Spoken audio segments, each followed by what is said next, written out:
Swimming পুলের পাশে দাঁড়িয়ে সম্ভবত ছবি তুলতে যাচ্ছিলেন বিশ্বসেরা অলরাউন্ডার ক্রিকেটার সাকিব আল হাসান। তার ঠিক পাশেই দাঁড়ানো চিত্রনায়ক জায়েদ খান। হঠাৎ দেখা যায় সাকিব তার হাতে থাকা মোবাইল ফোনটি সুইমিং পুলের পানিতে ছুঁড়ে ফেলে দিয়ে হেঁটে চলে যান। কিছু বুঝে ওঠার আগেই সাকিবের এমন আচরণে হতভম্ব হয়ে যান জায়েদ খান।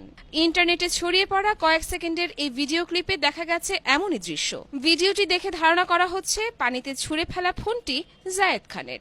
ধারণা করা হচ্ছে তাদের মাঝে কোনো ভুল বুঝাবুঝির ঘটনা ঘটে থাকতে পারে, সে কারণেই হয়তো জায়েদ খানের উপর বেজায় চটেছেন সাকিব আল হাসান। শেষমেশ মেজাজ নিয়ন্ত্রণে রাখতে না পেরে হাতে থাকা ফোনটি পানিতে ছুঁড়ে মারেন। ভিডিওটি ঠিক কোন জায়গায় ধারণ করা হয়েছে তা নিশ্চিত হওয়া যায়নি, তবে ভিডিওটির বিশ্লেষণে অনুমান করা যায় সেটি কোনো রিসোর্ট বা হোটেলের সুইমিং পুল হতে পারে।